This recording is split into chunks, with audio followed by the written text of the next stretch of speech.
আপন, ভুলবো না আমি কোনো দিন, ভুলবো না আমি কোনো দিন। তুমি আমার ঈশ্বর, আমি তোমার স্তব করিব।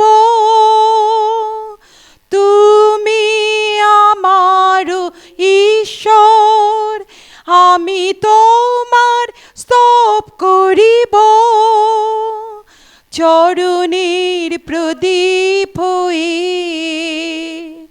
চিরদিন জ্বলে রহিব। চরণের প্রদীপ হয়ে চিরদিন জ্বলে রহিব।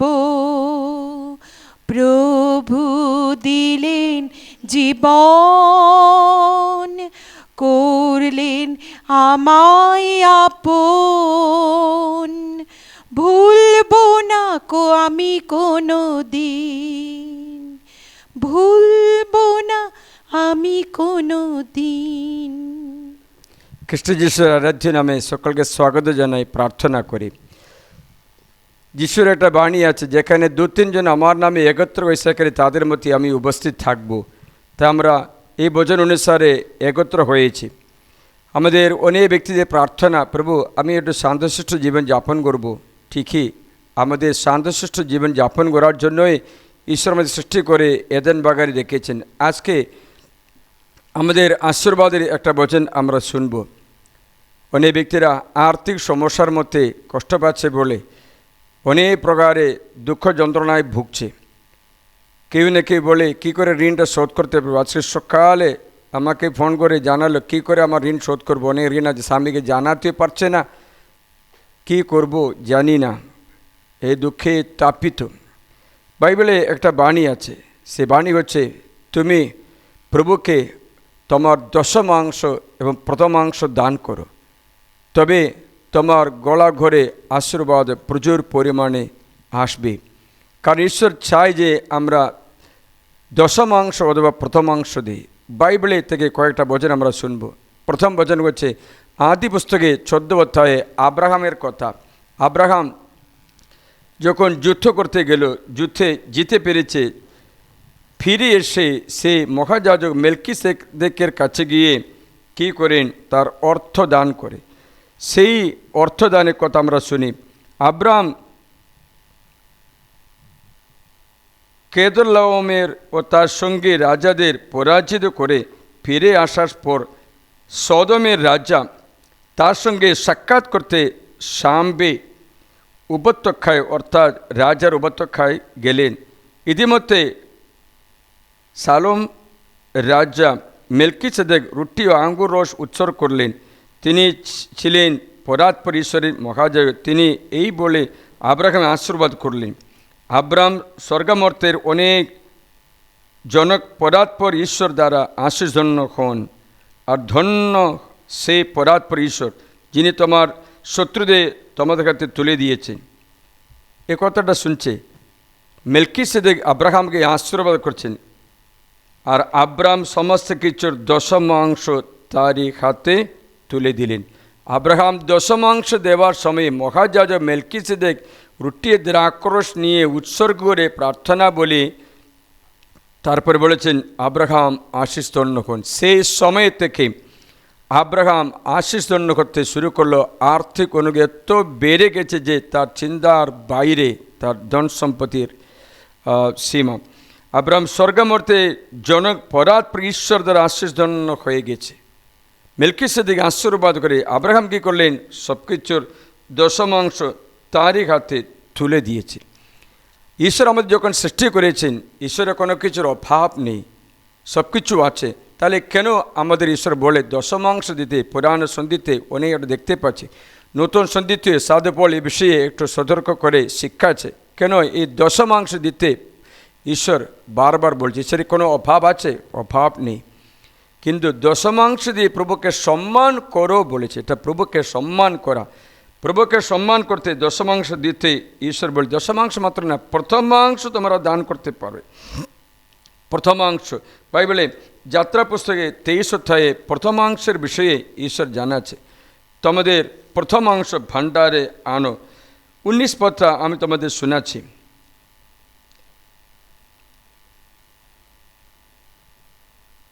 তুমি তোমার ভূমির সেরা ফলের প্রথমাংশ তোমার পরমেশ্বর প্রভুর গৃহে নিয়ে আসবে।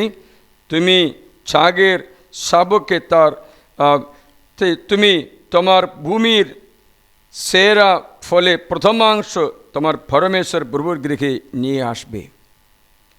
তারপর এসে বলেছেন, কেউ যেন কালি হাতে আমার সাক্ষাতে না আসে।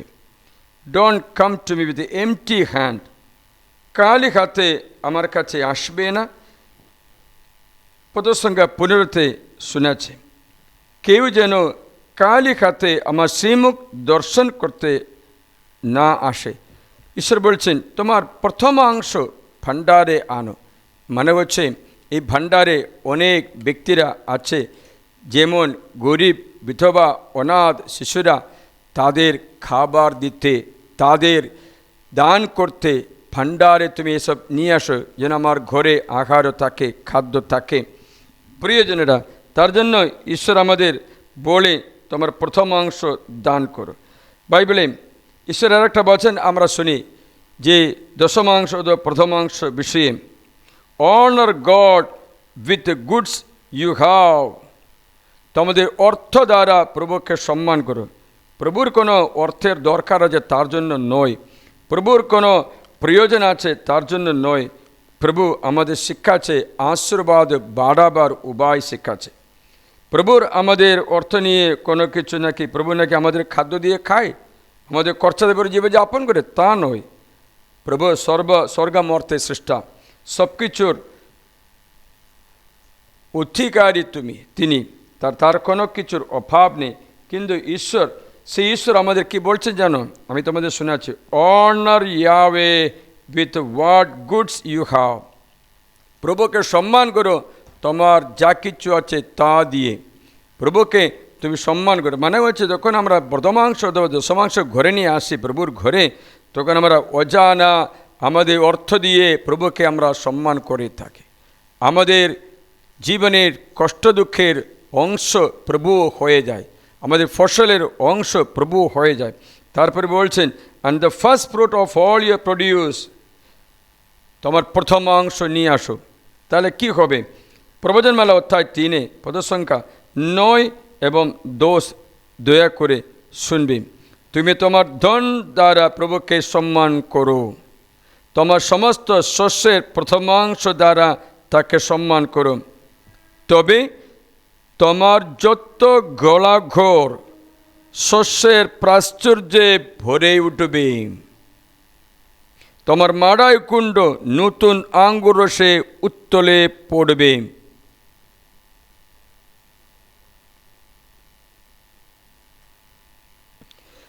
You honor the Lord with your first fruit. তোমাদের দশমাংশ দিয়ে প্রভুকে সম্মান করো, তবে তোমার মাড়াই ঘুণ্ড নতুন আঙ্গুর রসে উত্তলে পড়বে, তোমার গলা ঘর শস্যের প্রাচুর্যে ভরে উঠবে। It is a way of blessing us. আমাদের আশীর্বাদ দেওয়ার একটা উপায় মাত্র আজ। ঈশ্বরের জন্য কোনো দরকার নেই আমাদের দশমাংশ প্রথমাংশ। সেটা দিয়ে আমরা কি করি? আমাদের দিকে আশীর্বাদ রূপে তা ফিরে আসে। বাইবেলটা বানিয়েছে, তুমি যদি গরিবদের কিছু দাও, তা প্রভুকে দান করছো, প্রভু সুদ সমেতে তোমাকে অনেক গুণে তোমার কাছে ফিরে দেবে। Honour the Lord the poor with what you have, then the Lord in your needs will provide you.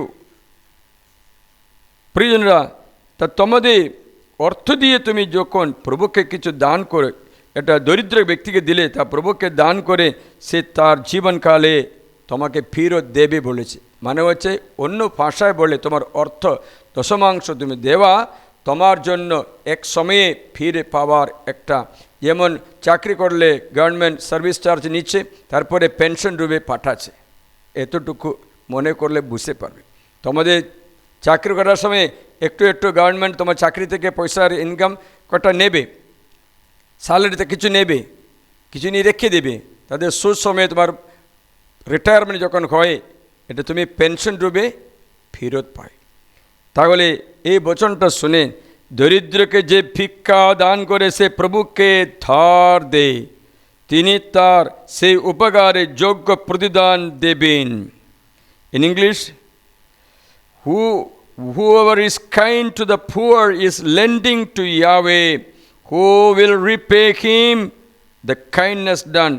তার জীবন কালে এই উপকার প্রভু ফেরত দেবে। He will give it back to you.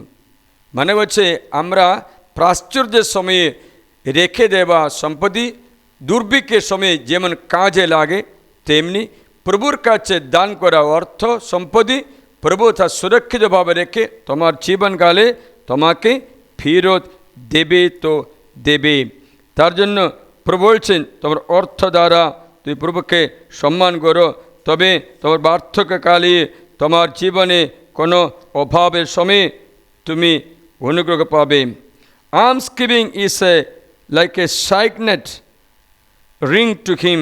He cherishes generosity in a person like the people of an eye. চোখের মণির মতো সে ব্যক্তিকে ঈশ্বর রক্ষা করেন এবং যত্ন করেন। বেনসি গ্রন্থ 17:22 এটা লেখা আছে। যাই হোক প্রিয়জনরা, মানে হচ্ছে তোমার অর্থ দ্বারা প্রভুকে সম্মান করো, প্রথমাংশ দ্বারা প্রভুকে সম্মান করো, যেন ঈশ্বরের ঘরে খাবার হয়, তোমার ঘরেও আশীর্বাদ হয়, আশীর্বাদ হয়। হালেলুয়া। তাই আমরা যখন চিন্তা করো না যে এটাগুলি আমি কি করব, এটা দিক করতে, একদিন আমি এটা দাদাকে বললাম, দাদা তুমি দশমাংশ দাও।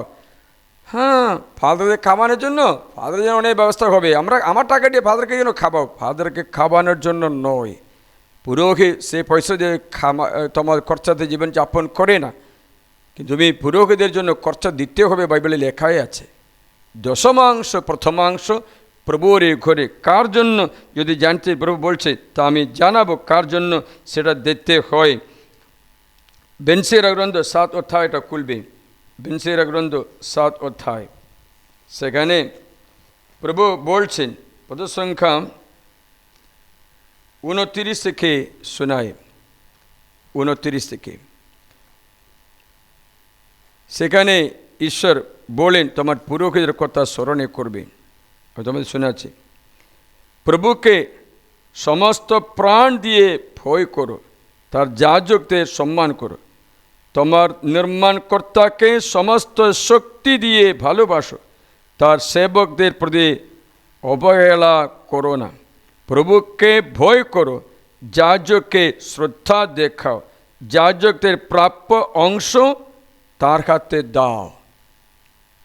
যাজকদের প্রাপ্য অংশ তার হাতে দাও, যেমনটি তোমাকে আজ্ঞা দেওয়া হয়েছে।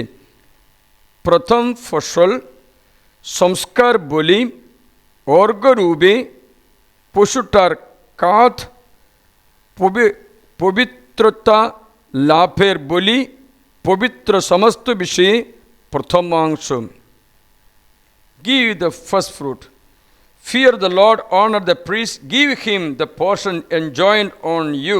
First fruits, sacrifice or reparation, shoulder gifts, sanctification, sacrifice, first fruits of the holy things.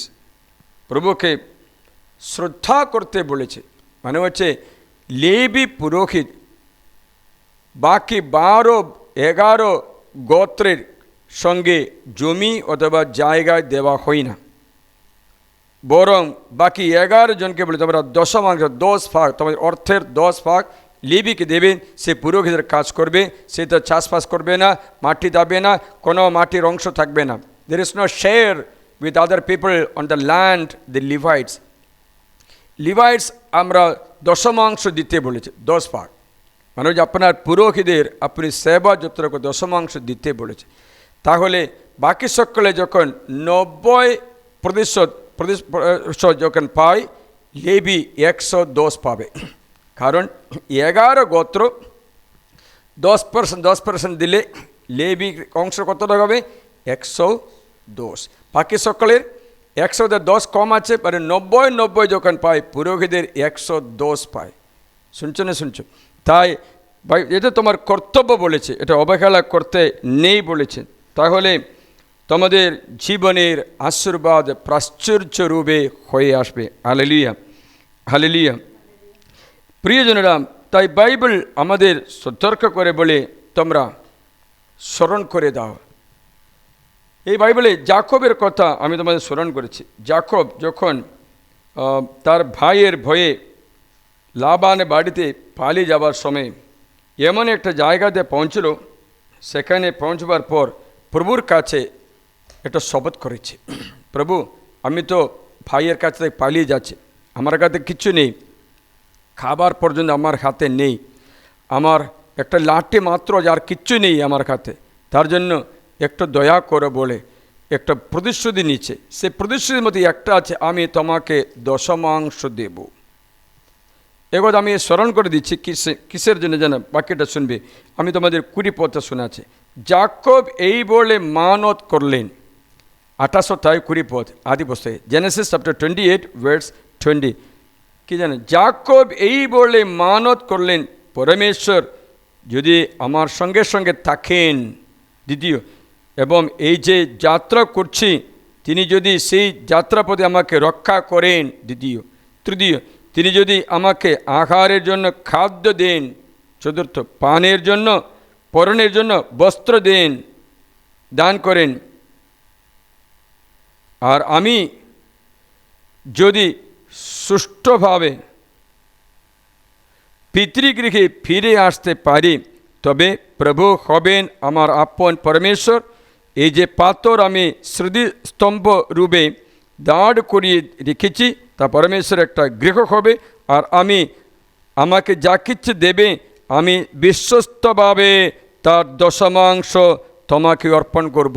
বিশ্বস্তভাবে আমি দশমাংশ দেবই। এই ব্রত নিয়ে যাকব যাচ্ছে কার কাছে? লাবানের আঙ্কেলের কাছে যাচ্ছে।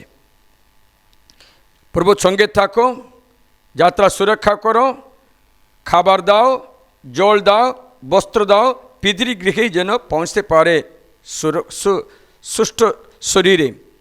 তাই এতটা প্রার্থনা করে তখন আমি তোমাকে একটা গির্জা করব এবং আমি দশমাংশ বিশ্বস্তভাবে দেব। ঠিক আছে, ঈশ্বর এই মানবতা গ্রহণ করলেন। পরে কি হয়েছে জানো? লাবানের বাড়িতে গেল।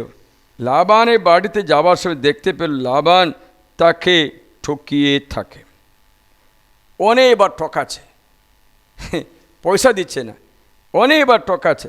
এমনই লেখা আছে আদি পুস্তকে 31 অধ্যায়ে 31 7 পথে শোনায়, আপনি তুমি শুনেছে, অথচ তোমার পিতা আমাকে প্রবঞ্চনা করে 10 বার আমার মজুরি পাঠিয়ে দিয়েছে।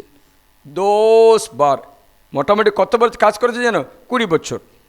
20 বছরের মধ্যে 10 বার মায়না দেয় না, মায়া পাল্টিয়েছে, মা লুকিয়েছে, মা ওকে 10 বার মজুরি পাল্টিয়ে দিয়েছে, দেই না।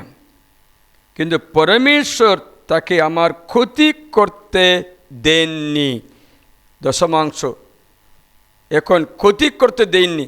করোনা হলো, সব দোকান বন্ধ হলো, আমার দোকানে ক্ষতি করতে দেননি। একদিন হিন্দু যে নাপিত চুল কাটে, আমার চুল কাটতে আসেছিল করোনার সময়। ফাদার, করোনার সময় কেউ চুল কাটতে আসছে না, আপনি একটু প্রার্থনা করুন। আমি বললাম চিন্তা করবে না, অভাব হবে না। পরে আমার কাছে ফাদার এই 2 বছরে যদিও লোক আসেনি, আমার কোনো অভাব হয়নি। ক্ষতি করতে দেখ হিন্দু, সে বললো ফাদার আপনার ভিডিও আমি রোজ দেখছি, এই ভিডিও দেখবে, এই ভিডিও দেখবে, ও বুঝতে পারবে আমি ওনার কাছে ওনার কথা বলছে। প্রিয়জনেরা, ও বলে আমার কোনো অভাব হয়নি এই করোনার সময়। তখন ক্ষতি করতে দেন না, মানে হচ্ছে সব দিকে কষ্ট হয়েছে কিন্তু ক্ষতি করতে দেন না। তারপরে কি জানো, তারপরে ঈশ্বর যাকব কি করলেন, এমন ক্ষতি করে এমন অন্যায় করতে করতে যাচ্ছে, তখন ঈশ্বর কি করেছে জানো? 11 থেকে শোনাচ্ছে, পরমেশ্বরের দূত স্বপ্নে আমাকে বললেন, যাকব। আমি উত্তর দিলাম, এই যে আমি। তিনি বলে চললেন, চোখ তুলে ছাও। মাদি পশুদের উপরে যত মন্দা পশু উঠছে সেইগুলি রেখাঙ্কিত, বিন্দু চিহ্নিত ও চিত্র বিচিত্র। কেননা লাবান তোমার প্রতি যা কিছু করে এসেছে আমি তা সবই দেখলাম। মানে হচ্ছে লাবানের ট্রিকটা বলে দেবে কি যেন, লাবান আগে এসে বলল এই পশুপালের মধ্যে রেখাঙ্কিত তোমার হবে। তো তখন সমস্ত পশু রেখাঙ্কিত পশু দিতে, তখন লাবান না ওটা দেবো না বলছে, চিহ্ন বিন্দু চিহ্নিত দেবে বলেছে। তখন সমস্ত পশুগুলো বিন্দু চিহ্নিত বাচ্চাকে জন্ম দিচ্ছে, না তা হবে না বলেছে। তখন চিত্র বিচিত্র তা দেবে বলেছে। তখন সবাই চিত্র বিচিত্র তা দেবো না বলেছে। বুঝতে পারছিল দেবো না মানে অনেকটা হচ্ছে, তা দেবো না বলেছে। পাল্টিয়ে পাল্টিয়ে পাল্টিয়ে পাল্টিয়ে দিচ্ছে। চোখ তুলে ছাও, আমি দেখলাম। আমি সেই ঈশ্বর যার জন্য তুমি বেথেলে একটা স্মৃতিস্তম্ভ অভিষিক্ত করেছিলে, সেখানে আমার কাছে মানত করেছিলে। এখন উঠো, সে দেশ ছেড়ে নিজের জন্মভূমিতে ফিরে যাও। মানে হচ্ছে আমি স্মরণ করলাম তোমার মানত, তোমার স্মৃতিচিহ্ন স্তম্ভ আমি স্মরণ করলাম, তোমার দশমাংশ আমি স্মরণ করলাম। এখন ক্ষতি হবে না, এখন অনেক প্রচুর আশীর্বাদে আশিস মণ্ডিত হলো। তখন এবার যাকব নিজে বলেছেন, আমি আসার সময় শুধু দুটি লাঠি মাত্র আমার হাতে ছিল, লাঠি মাত্র ছিল, এখন আমি দুটো শিবির হয়ে গেছে। অধ্যায় 32 পদসংখ্যা 11 থেকে শোনে, তা বুঝতে পারবে। আদিবসর 32:11 থেকে। তুমি এখন এই দাসের প্রতি এ সমস্ত কৃপা ও বিশ্বস্ততা ও সমস্ত বিশ্বস্ততা দেখিয়েছ। আমি তার কিছুরই যোগ্য নয়, আমি কেবল নিজের লাঠি নিয়েই এই জর্দান পার হয়েছিলাম, আর এখন দুই শিবির হয়ে উঠেছে। দুই শিবির মানে হচ্ছে এত বড় 20 বছরের মধ্যে লাবানের চেয়ে ধনবান, সকলে যে ধনবান হয়ে উঠেছে। দুটো শিবির, একটা শিবির দেখাশোনা করতে পারছে না, দুটো শিবির, অত ছেলে মেয়ে, অত দেখাশোনার লোক, অত দাস দাস, অত পশুপাল। ওরে বাবা! তখন যাকব বুঝতে পেরেছে ঈশ্বরকে স্মরণ করা, দশমাংশ দেওয়া। ঈশ্বর তার কষ্টের দিনে, বিপদের দিনে, তাকে অত্যাচার করার দিনে স্মরণ করলো। যাকবকে অত্যাচার করতে লাবানকে দিল না, 10 বার মজুরি পাল্টিয়ে দিল। 10 বারও যা লাবান বলে সেটা সেই মতো ঘটে। রেখাঙ্কিত হবে বলে সব রেখাঙ্কিত, চিত্রবিচিত্র বাচ্চা হবে চিত্রবিচিত্র। এরে বাবা, সিন্ধু বিন্দু সেটাই, যাই বলে সেটাই হয়ে হয়ে হয়ে যাকব লাবান যে দুটো শিবির হয়ে গেল। হালেলুয়া! লাবান চুরি করতে চেষ্টা করলো, লুট করতে চেষ্টা করলো, মেরে ফেলতে চেষ্টা করলো। তখন ঈশ্বরকে বলেছেন, লাবান যাকবকে মেরে ফেলার জন্য দৌড়ে এসেছে। দৌড়ে এসে তাকে ধরল। তখন ঈশ্বর স্বপ্ন দিয়ে বলেছেন, অধ্যায় 31, যাকবকে টাচ করবো না, করতে নেই, ওকে ক্ষতি করতে নেই বলেছে। 22-23 পদটা শুনি, 31 অধ্যায় 22-23 শুনি। যাই হোক, এখন আপনি যা কাছে আপনার দেবদার, দেখি 24টা শুনি। কিন্তু পরমেশ্বর রাত্রিকালীন স্বপ্নে আরামীয় লাবানের কাছে এসে উপস্থিত হয়ে তাকে বললেন, সাবধান, যাকবকে তুমি মঙ্গলকর কি অমঙ্গলকর কিচ্ছু বলবে না। তাই লাবান যখন যাকবের কাছে এসে পৌঁছলেন, তখন যাকব পাহাড়ের উপরে তাঁবু গড়েছিলেন। তাই লাবান নিজ ভাইদের সঙ্গে গিলেয়াদ পর্বতমালার উপরে তাঁবু গাড়লেন। লাবান যাকবকে বললেন, তুমি কেমন ব্যবহার করলে? আমার মনোযোগ এড়িয়ে তুমি তো আমার মেয়েদের যুদ্ধবন্দির মতো নিয়ে এলে। আমাকে বঞ্চনা করে তুমি কেন গোপনে পালিয়ে এলে? আমাকে কেন সংবাদ দিলে না? দিলে আমি উৎসব ও সংগীতের সঙ্গে কঞ্চনী বীণার সুরে সুরে সুরে তোমাকে বিদায় দিতাম।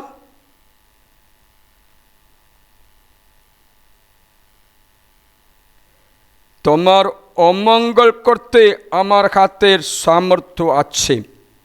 প্রসঙ্গ 29। কিন্তু গত রাতে আমাদের পৈতৃক ঈশ্বর আমাকে বললেন, সাবধান, যাকবকে তুমি মঙ্গল কর বা অমঙ্গল কিচ্ছু বলবে না। দেখেছিলে, আমি তোমাকে মেরে ফেলতে এসেছিলাম, কিন্তু ঈশ্বর বলেছে মেরে ফেলবে না, কিচ্ছু করবে না, মঙ্গল কিচ্ছু বলতে নেই, তুমি যাও বলেছে। দেখেছিলে, যাকবের ব্রত, যাকবের দশমাংশ ঈশ্বর কীরকম স্মরণীয় চিহ্নরূপে নিয়ে যাকবকে বিপদ আপদ থেকে, মরণের হাত থেকে, ধ্বংসকারী পোকা থেকে, প্রবঞ্চনা থেকে রক্ষা করে, তেমনি তোমার জীবনে তোমার অর্থ সম্পত্তি প্রবঞ্চনা থেকে, ঠকবাজ থেকে, প্রমোশন বন্ধ করা থেকে তোমাকে রক্ষা করবে তো করবে। তার ঈশ্বর বলেছেন দশমাংশের বিষয়ে। এখন আমরা জানতে পেরে যে দশমাংশ দেওয়ার কারণ আমাদের নিজেদের আশীর্বাদের জন্যই তা করছেন। এবং ঈশ্বর আবার বলছেন, একথা শোনায় প্রিয়জনরা, যখন তুমি প্রথমাংশ নিয়ে আসবে, এ কিসের জন্য? এই কিসের জন্য? বিধবা, অনাথ, বৃদ্ধ, বয়স্ক সকলের সঙ্গে তুমি ভাগ করে খাও। আমার আশ্চর্য হলে কথা শুনে। দ্বিতীয় বিবরণ 26 অধ্যায় 26টা নেবেন। 26 বলে না, 26। সেখানে কি বলছে যেন, তুমি যখন প্রথমাংশ নিয়ে আসবে, এই বলবে কি, আমি তোমার এই বচনটা শোনাচ্ছি, একটু কৃপয়া শুনবে, দয়া করে শুনবে। তোমার পরমেশ্বর প্রথম ফসল, তোমার পরমেশ্বর প্রভু যে দেশ উত্তরাধিকার রূপে তোমাকে দিতে যাচ্ছেন, তুমি যখন সেই দেশে প্রবেশ করে তা অধিকার করবে ও সেখানে বাস করবে, তখন প্রভু যে দেশ তোমাকে দিতে যাচ্ছেন, তুমি সেই দেশে উৎপন্ন সকল ভূমির ফলের প্রথমাংশ থেকে কিছু কিছু নিয়ে ঝুড়িতে করে তোমার পরমেশ্বর প্রভু তার আপন নামের আবাস রূপে যে স্থান বেছে নেবেন সেখানে যাবে। তুমি সেই সময়ে কার্যরত যাজকের সামনে গিয়ে উপস্থিত হয়ে তাকে বলবে, আমি আজ তোমার পরমেশ্বর প্রভুর কাছে স্বীকার করি যে প্রভু যে দেশ আমাদের দেবেন বলে আমাদের পিতৃপুরুষদের কাছে শপথ করেছিলেন, আমি সেই দেশে প্রবেশ করেছি।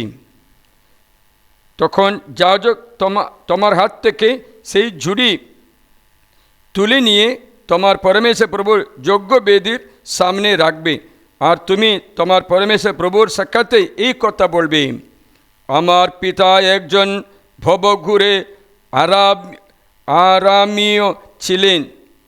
তিনি মিশরে গিয়ে সেখানে স্বল্প লোকদের সঙ্গে প্রবাসী হয়ে থাকলেন এবং সেখানে মহৎ পরাক্রমী ও বহু সংখ্যক জাতি হয়ে উঠলেন। মিশরেরা তাদের প্রতি দুর্ব্যবহার করল, আমাদের অবনমিত করল ও আমাদের মাথায় কঠোর দাসত্বের ভার চেপে দিল। তখন আমরা চিৎকার করে আমার পিতৃপুরুষদের পরমেশ্বর প্রভুকে ডাকলাম, আর প্রভু আমাদের ডাক শুনলেন। তিনি দেখলেন আমাদের কষ্ট, আমাদের পরিশ্রম ও আমাদের অত্যাচার। প্রভু শক্তিশালী হাতে প্রসারিত বাহুতে ভয়ঙ্কর বিভীষিকা দেখিয়ে এবং নানা ছিন্ন ও অলৌকিক লক্ষণ দেখিয়ে মিশর থেকে আমাদের বের করে আনলেন। তিনি আমাদের এই স্থানে নিয়ে এলেন এবং এই দেশ দুধ ও মধু প্রবাহী এই দেশ আমাদের দিয়েছেন।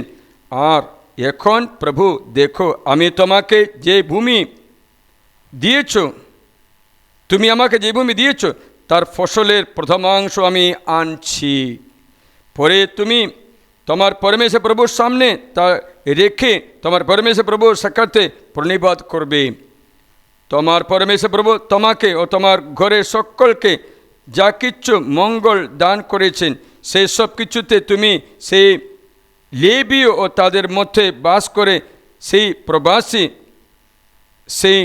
এই তোমরা সকলে আনন্দ করবে তাদের bring the first fruit of the soil and the Lord will rejoice over and the widows the orphans all will enjoy hallelujah আর একটা কথা বাইবেলে বলছে তোমরা 3 বছরের একটা দায়িত্ব আছে প্রথম বছরের প্রথম ফসল ছাড়া 3 বছর যখন পার হয় এক 3 বছরে একটা ফসল আলাদা রাখবে তা তুমি মন্দিরে নিয়ে এসে প্রভুকে দেবে সেটা দিয়ে বিধবা অথবা অনাথ শিশু অথবা প্রবাসী ও বিদেশি সকলে প্রভুর ঘরে এসে খাবে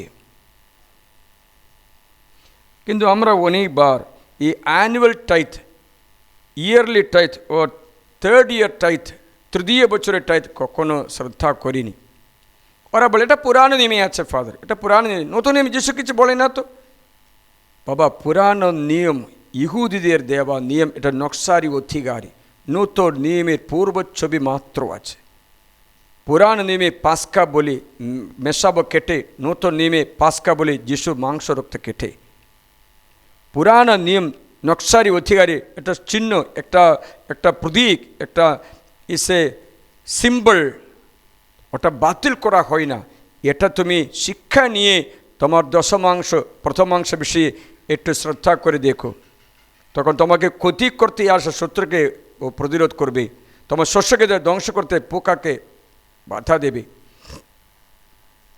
আমার স্মরণে আছে আমাদের নিজেদের ক্ষেত্রে আমরা যদি দশমাংশ দিলাম সে সময়ে কত প্রচুর আশীর্বাদ অর্থলাভ হয়েছে জানো হালেলুয়া প্রিয়জনেরা তাই ঈশ্বরের আশীর্বাদে একটা রাস্তা হচ্ছে দশমাংশ প্রথমাংশ বিষয়ে বাইবেল যে ভাণ্ডারে তুমি দশমাংশ নিয়ে আসো আমার ঘরে যেন খাদ্য থাকে সেটা লেখা আছে মালাকিগঞ্জ 3 অধ্যায়ে 7 পদে লেখা আছে তোমরা সময় মতো পড়বে মালাকি 3 অধ্যায়ে 7 পদ তোমাকে ঠকাচ্ছ কিসের ঠকাচ্ছ প্রথমাংশ এবং দশমাংশ বেশি ঠকাচ্ছ তোমাদের মধ্যে একটা শাস্তি নেমে এসেছে যিনি প্রথমাংশ দশমাংশ দেই না বলে মালাকি 3 অধ্যায়ে 7 পদ থেকে 8 থেকে 8 পর্যন্ত ঘরে প্রথমাংশ দশমাংশ নিয়ে আসো বলেছে প্রিয়জনরা আমি চিন্তা করি এই প্রথমাংশ দশমাংশ কতটা দিতে পারে যত অনুসারে দিতে পারে যদি ঠিক দশমাংশ দিতে এখন ক্ষমতা নেই অল্প কিছু দিয়ে তুমি দেখবে তারপরে আর একটু দিয়ে দেখবে তখন তুমি পৌঁছে যাবে দশমাংশ দেওয়ার মতো হবে আমি কয়েকটা বই পড়লাম বইতে একজন পাস্টারের কথা বলছে তার জমিতে তার একটা কারখানা ছিল দোকান ছিল দোকানে চলছিল সে মেশিন সব কিনে দোকান চালাচ্ছে তার পাশে আরেকজন একটা বড় দোকান করলো বড় মেশিন নিয়ে এসে দোকান করলো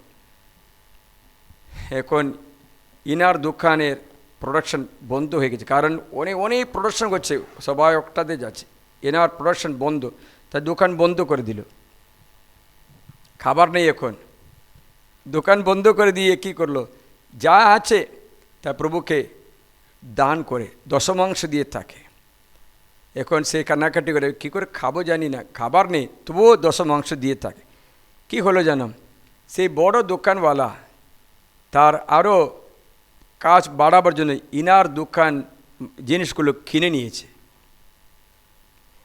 নিয়েছে তার অনেক পয়সাতে বিক্রি করে অনেকটা আগে $10 দশমাংশ দেওয়া ব্যক্তি এখন $1000 দশমাংশ দেওয়ার মতো অর্থ বাড়িয়ে দিল তার জমিতে এমনি খালি থাকে কোনো ফসল নেই তো গভর্নমেন্টে বললো নাকি এই রোড পরিষ্কার হওয়ার কি পুরানো টারগুলো এই পাথরগুলো এটা কোথায় রাখা জায়গা নেই তখন একে জিজ্ঞাসা তোমার জমিতে রাখবো আমরা পয়সা দেব গভর্নমেন্ট ওনার জমিতে রেখেছিল এই রাখার জন্য এই জমিতে নষ্ট হবে তো তা রাখার জন্য অনেক কোটি টাকা দিল ঠিক আছে এটা দিয়ে আবার তার অর্থ বাড়ায় তারপরে গভর্নমেন্ট একবার আর একটা রাস্তা বানাচ্ছে তখন অনেক মাটি গর্ত করেছে এখানে কিছু বালি অথবা পাথর দিয়ে তখন দেখলো এটাতে ফ্রি থাকছে ওকে জিজ্ঞাসা ওটা দেবে হ্যাঁ দেবো ওটা গভর্নমেন্ট ওনাদের কিনে নিল আবার তার অর্থ বেড়ে দিল, মানে হচ্ছে কোটিপতির মতো হয়ে গেল। তখন চিন্তা করি এখন আমি 1000 না 10,000 মতো দশমাংশ দিতে পারবো। হালেলুয়া। তাই আশীর্বাদ প্রচুর প্রচুর প্রচুর পরিমাণে ঈশ্বর রাস্তা খুলে দিয়ে। আসুন আমরা প্রভু আরাধনা করি, আমাদের দশমাংশ প্রথমাংশ দিয়ে প্রভুকে সম্মান করতে চেষ্টা করি, যেন প্রভুর ঘরে যেন খাদ্য থাকে, ঈশ্বরের বাণী ঈশ্বরের কাজ যেন সুসম্পন্ন করা যায়।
পরম পবিত্র ঐশ্বরিক সংস্কার আজও চিরকাল আরাধনা। পরম পবিত্র ঐশ্বরিক সংস্কার আজও চিরকাল আরাধনা। পরম পবিত্র ঐশ্বরিক সংস্কার আজও চিরকাল আরাধনা। পূর্ণ মন দিয়ে পূর্ণ হৃদয় দিয়ে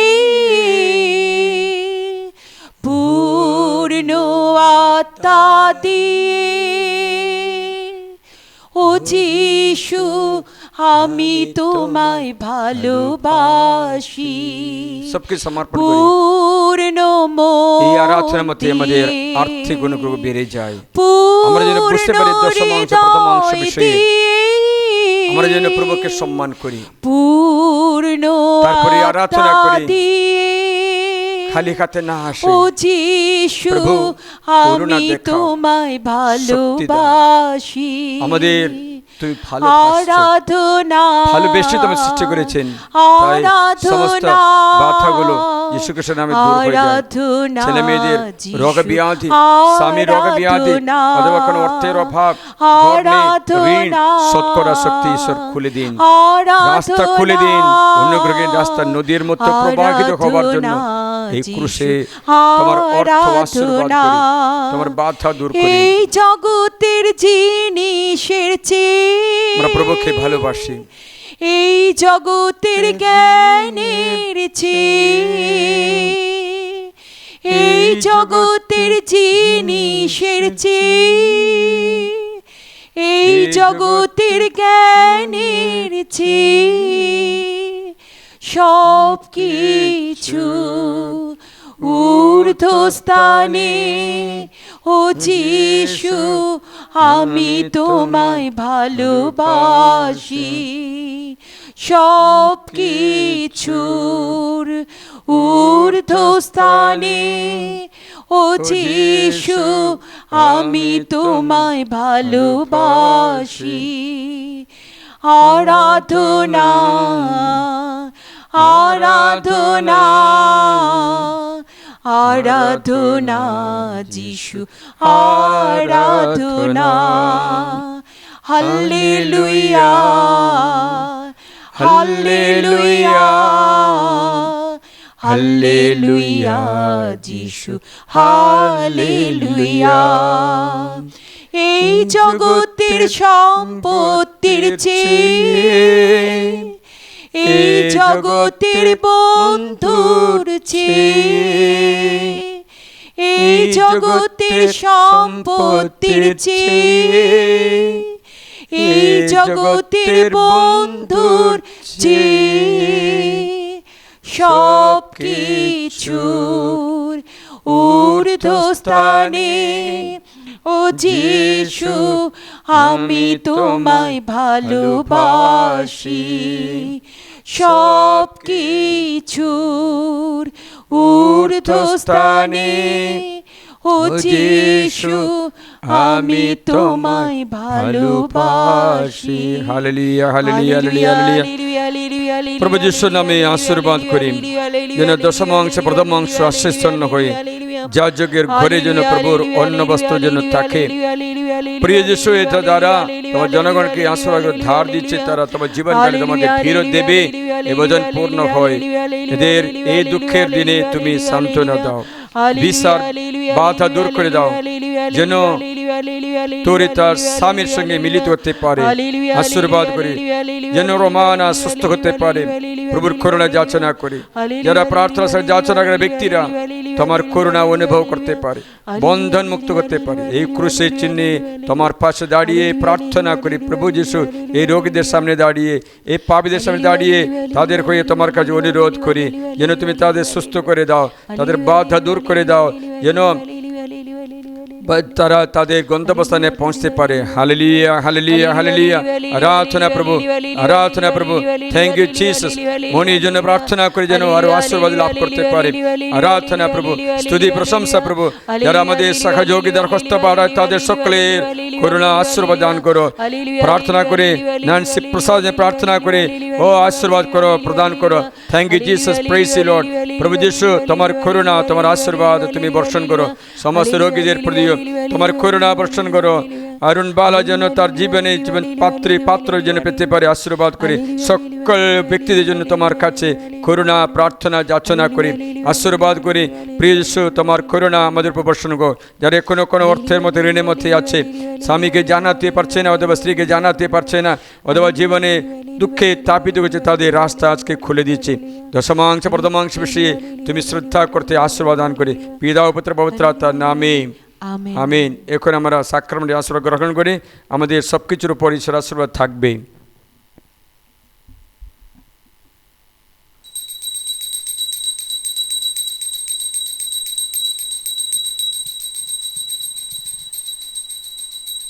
হে পরম পবিত্র ঈশ্বরিক সংস্কার, প্রতি মুহূর্তে প্রশংসা ধন্যবাদ তোমারই হোক। পিতা পুত্র পবিত্র আত্মার জয় হোক। যেমন আদিতে এতে এখনো তেমনি এবং যুগে যুগে চিরকাল হবে। আমিন।